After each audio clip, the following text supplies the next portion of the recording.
Under Trump, this kind of government will perish from the earth. In July 2023, Robert Dow's world shattered. First, his teenage grandson died from a lethal drug cocktail. Then, his partner's face became paralyzed after childbirth. Just months later, an ugly court battle exposed dark secrets about his behavior behind closed doors. For the first time in his 60-year career, the intensely private star couldn't hide from the scandals consuming his life. Robert De Niro was born on August 17, 1943, in a hospital in Manhattan. His father, who had Irish and Italian roots, was an abstract artist whose work would later be displayed in big museums. His mother, who had Dutch, English, French, and German ancestry, was also a painter and a poet. They met in 1941 at an art school and fell in love. Even on their honeymoon, they couldn't stop painting. But things changed when he was just 2 years old. His parents separated. The reason was not something people talked about openly back then. His father had realized he was gay. It was a shock to the people around them, and it left a mark on Dow's early life. Even though his parents no longer lived together, his father stayed close and remained a part of his life. As a little boy, he was pale and skinny, which led to kids calling him Bobby Milk. His life was already complicated, but his grandparents made it even more so. Without his parents knowing, they secretly had him baptized in a Catholic church on September 14, 1945. His parents didn't follow religion, but his grandparents did, and they wanted him to be part of it. This created a quiet tension. His parents' world was about art and self-expression, but his grandparents wanted tradition and faith. He grew up in the streets of Greenwich Village and Little Italy, raised mostly by his mother. His father was still around, but his mother was the one working to support them. She took jobs as a printer and typesetter, working long hours. De Niro spent a lot of time on his own. He found comfort in movies. His father often took him to the theater, and he quickly became obsessed. One actress, in particular, Greta Garbo, fascinated him. He didn't fully understand why, but something about the way she performed stuck with him. Then something unexpected happened. His mother got a job typing scripts for a drama workshop, and as part of her payment, De Niro was allowed to take acting classes for free. He was just 10 years old, and this was his first real taste of acting. Soon after, he got on stage for the first time, playing the Cowardly Lion in The Wizard of Oz in a school play on April 15, 1954. As he got older, school became less important to him. By 16, he made a big decision. He dropped out to become an actor. He had briefly attended the High School of Music and Art, but it lasted only 3 days. The competition and pressure were too much, so he quit. His family wasn't happy, but he didn't care. Instead of school, he spent his time on the streets, watching people, learning how they talked, how they moved. He even joined a small Italian gang. He was never really deep into crime, but he got to see a different side of life. His old nickname, Bobby Milk, stuck with him. Then, at 17, everything shifted again. On September 5, 1960, he joined the Stella Adler Conservatory, a famous acting school. This was where he really started to learn the craft. He studied method acting, a technique that would later define his career. He still tried taking night classes to finish high school, but it didn't last. School was no longer important. Acting was everything. And from that moment on, there was no going back. Robert De Niro's first movie was The Wedding Party, directed by Brian De Palma. He was only 20 when he filmed it in 1963, but because of legal problems, the movie didn't come out until 1969. That long delay made his debut seem more mysterious than it really was. The movie itself was small, shot in black and white, and not very popular. But it was important because it was the first step in De Niro's career. In 1973, everything changed for De Niro with Bang the Drum Slowly. It was a movie about baseball, but really, it was a story about friendship and loss. De Niro played Bruce Pearson, a catcher who wasn't very smart and was dying of Hodgkin's disease. He took the role seriously. To make it real, he spent months learning how to play baseball and even trained with the St. Louis Cardinals. He wanted every movement to feel natural. Critics noticed. They said his acting felt real, not like a performance, and they praised him for bringing so much emotion to the role. But getting the part wasn't easy. He had to audition 7 times before he was finally chosen. When the movie came out on July 26, 1973, it was a success. It made $5 million, which was a lot for a small film. More importantly, it made people pay attention to Niro. This was the first time Hollywood really saw what he could do. That same year, Niro met a director who would change his life, Martin Scorsese. Their first movie together was Mean Streets, and it came out just a few months after Bang the Drum Slowly. Niro originally wanted the lead role, but it went to his friend Harvey Keitel instead. Niro played Johnny Boy, a reckless gambler who was always getting into trouble. It turned out to be the perfect role for him. He brought a wild energy to the character, making Johnny Boy unpredictable and dangerous. People couldn't take their eyes off him. The movie had a small budget, only $500,000, and filming wasn't easy. They shot in real locations in New York's Little Italy, and Scorsese even had to pay off local mobsters so they wouldn't interfere. In one case, a building owner refused to let them film until Scorsese's father stepped in and made a deal. Despite all the challenges, the movie turned out raw, real, and full of life. Critics loved it. Niro won an award for Best Supporting Actor, and suddenly, everyone in Hollywood knew his name.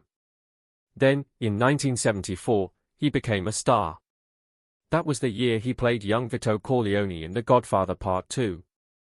The first Godfather movie had been a huge hit, and this sequel had big expectations. Niro had to play a younger version of the character that Marlon Brando had made famous. He took it seriously. He spent 4 months learning how to speak in a Sicilian dialect, making sure he sounded completely authentic. His dedication paid off. The movie was a massive success, and at the Academy Awards, Niro won the Oscar for Best Supporting Actor. He was only 31, but in true Niro style, he didn't even show up to accept the award. He was in Italy filming another movie because, for him, the work always came first. His win wasn't just big for him, it was big for The Godfather Part II, which won 6 Oscars that night.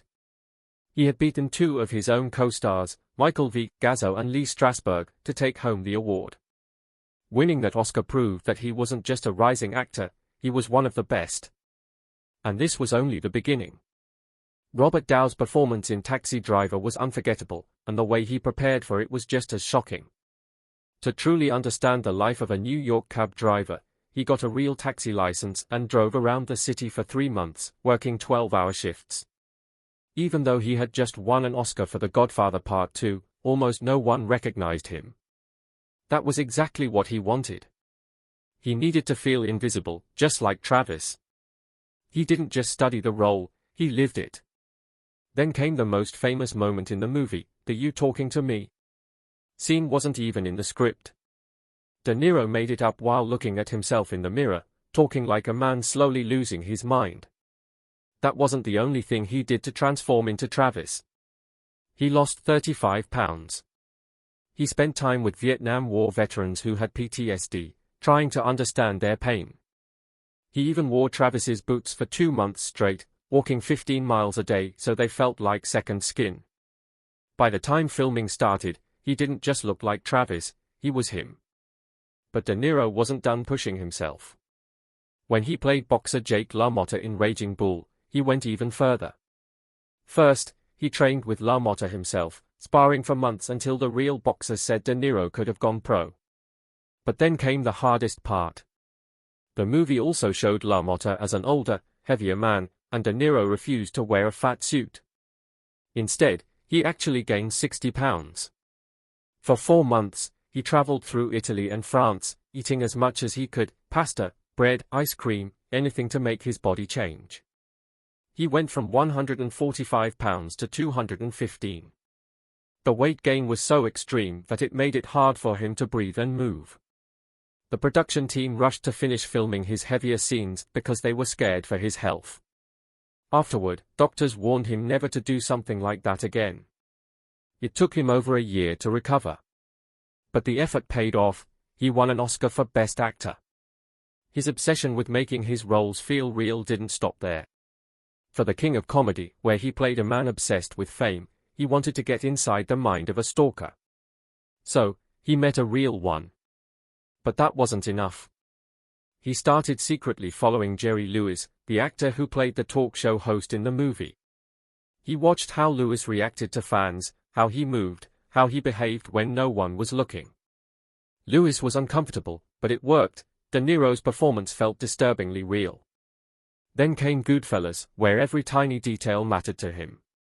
He played gangster Jimmy Conway, a man obsessed with money and power. To make it real, De Niro wore silk underwear for the entire shoot, just like the real-life gangster. He also insisted on using real money in every scene. When the cameras rolled, the stacks of cash weren't fake. De Niro even brought $5,000 of his own to set. And then there was the phone scene. In a moment of pure rage, he smashed a phone, breaking the glass. A piece of it cut his hand, but instead of stopping, he kept going. He used his own blood, smearing it onto Ray Liotta's face. That take made it into the final movie. It wasn't planned, but that was how De Niro worked. If it felt real, he kept going. That was why his performances were unforgettable. Robert De Niro's first marriage happened fast.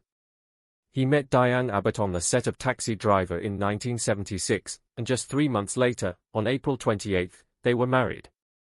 Their son, Raphael, got his name because he was conceived at the Hotel Raphael in Rome.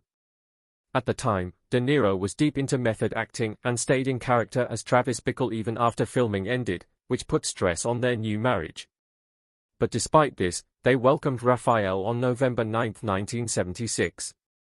De Niro also adopted Abbott's daughter, Drina, who was born in 1971, showing his commitment to family. Their marriage lasted 12 years, during which De Niro became a superstar with movies like The Deer Hunter, 1978, and Raging Bull, 1980. Abbott even appeared in some of his films, like The King of Comedy, 1982, where she played a bartender. But eventually, the marriage ended in 1988. The divorce was settled quietly, with De Niro paying Abbott $6.2 million, which was a huge amount at the time. After the divorce, De Niro started dating model and actress Toukie Smith in 1988. Their relationship lasted until 1996 and was unusual in many ways. In 1995, they had twin sons, Julian Henry and Aaron Kendrick, through in vitro fertilization and surrogacy, which was rare for celebrities back then.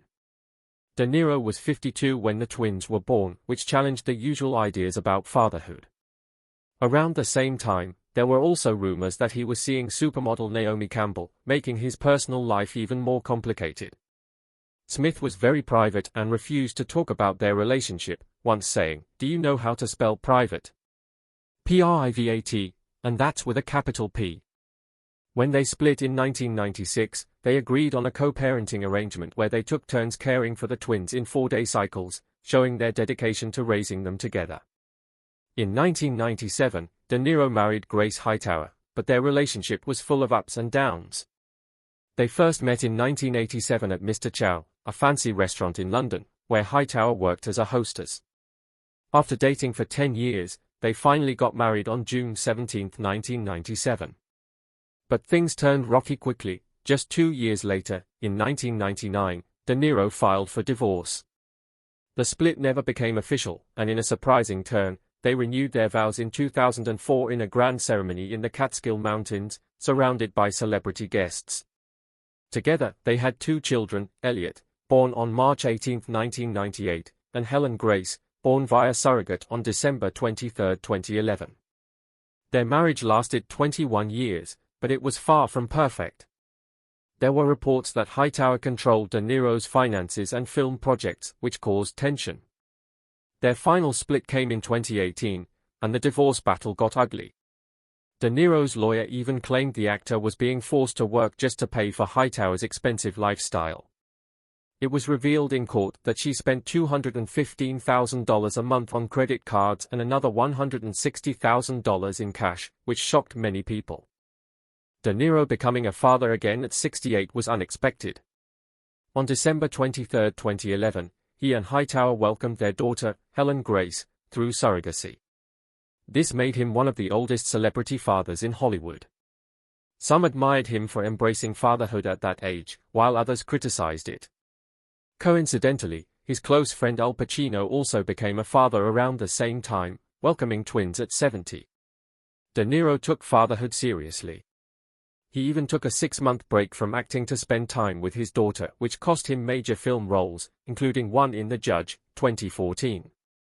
His experience as an older father also changed the roles he picked. He started taking on more family-friendly movies like The Family, 2013, and The Intern, 2015.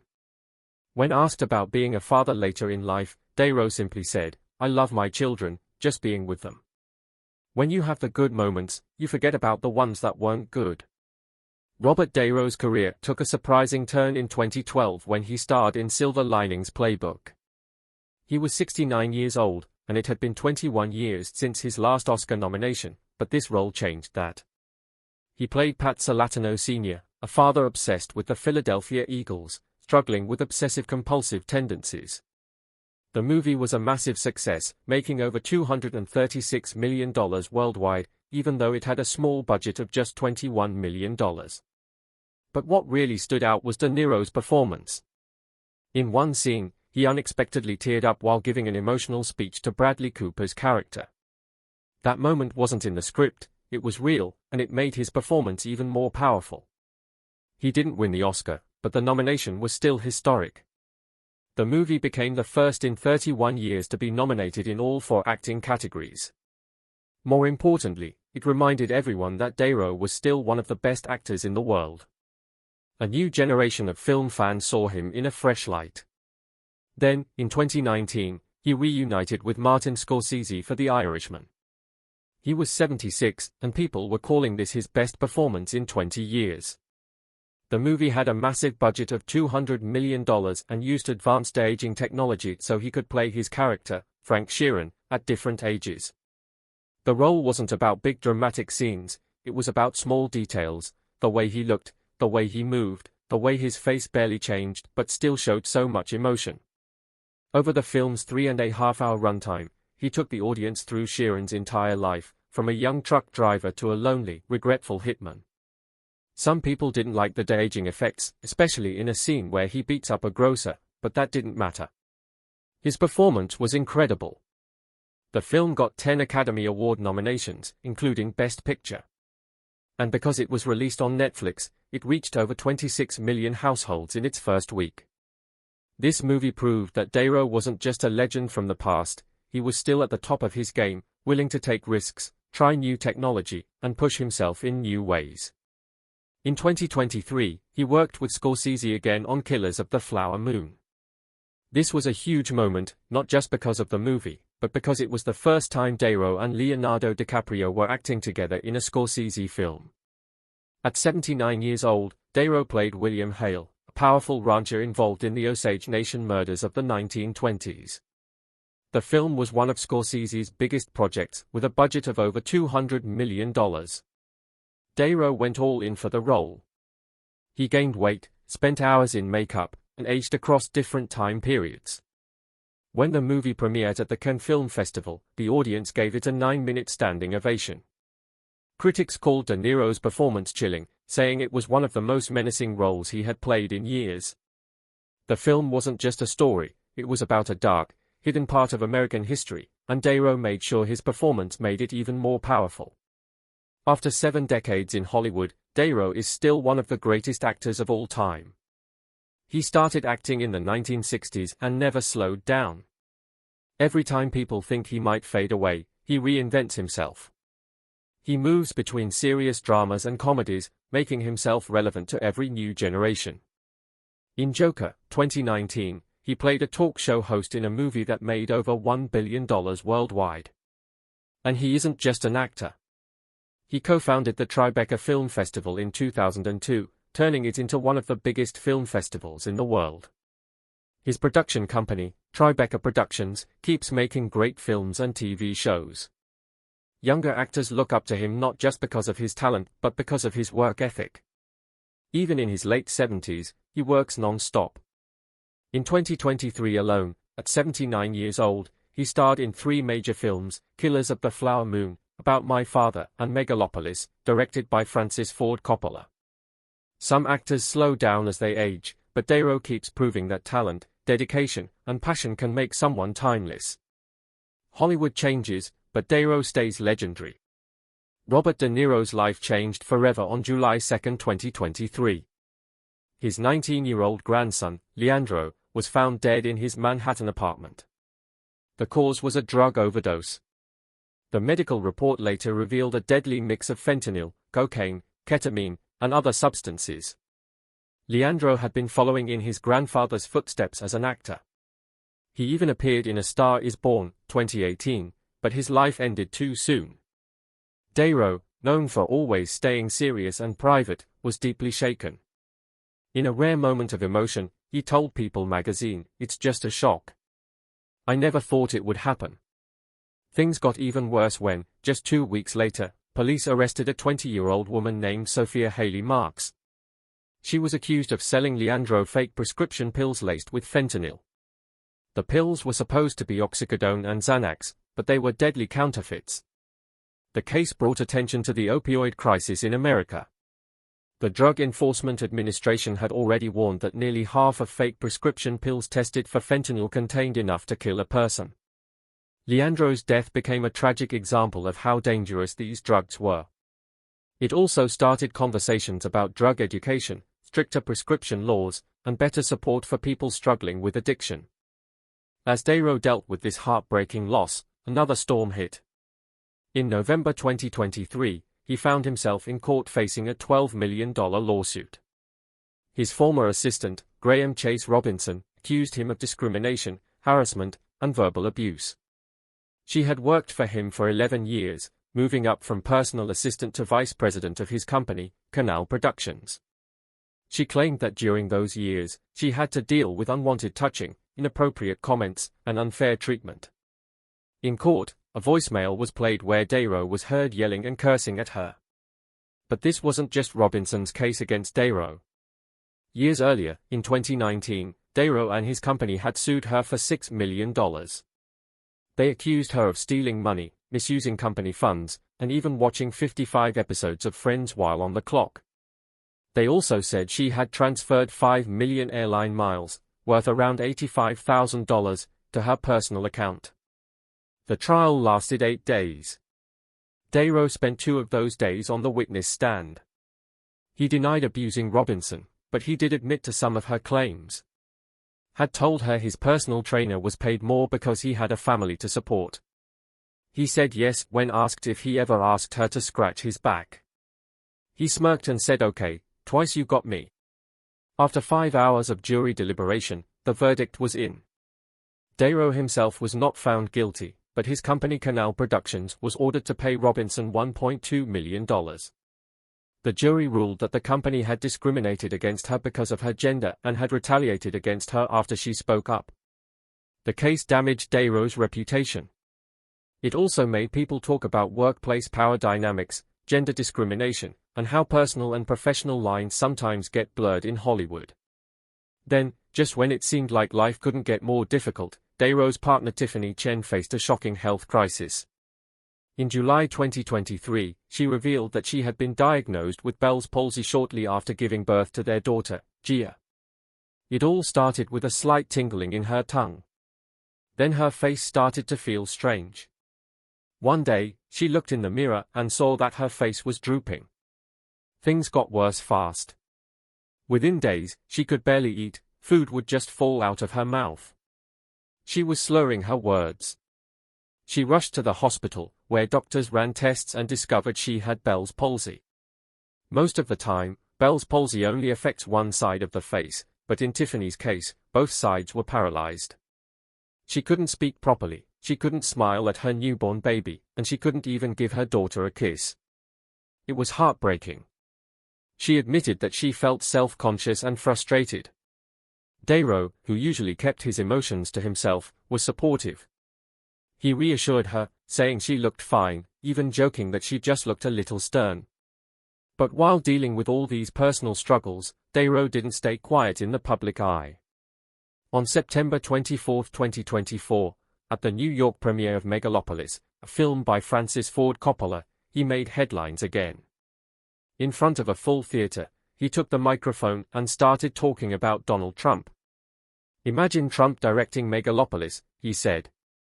"It'll never go anywhere. Total craziness. He cannot do anything." He kept going, saying, "He cannot hold anything together. He wants to destroy the country." The speech came just weeks before the 2024 election, where Trump was running for president again. Some people in the audience, including Spike Lee, cheered him on. Others thought it was inappropriate to bring politics into a film premiere. This wasn't the first time De Niro had spoken out against Trump, and it wouldn't be the last. Earlier that year, on May 28, he made a surprise appearance outside the Manhattan courthouse, where Trump's hush money trial was happening. He stood alongside two former police officers who had been at the Capitol riot on January 6. In front of reporters, he called Trump a clown and warned that if he won the election, he would never leave office. The moment quickly went viral. Trump supporters in the crowd heckled him, and the whole scene turned into a shouting match. Trump's campaign responded by calling Niro a washed-up actor and saying Biden's team was desperate for attention. Niro's public statements also cost him an award. On June 2, 2024, just 5 days before he was set to receive the Service to America Award from the National Association of Broadcasters, NAB, the organization took back the honor. They said his recent comments about Trump were too controversial. They insisted they supported free speech but felt his involvement would be a distraction. Some people saw this as unfair, arguing that he was being punished for speaking his mind. Others felt the NAB had made the right decision, saying actors should stay out of politics.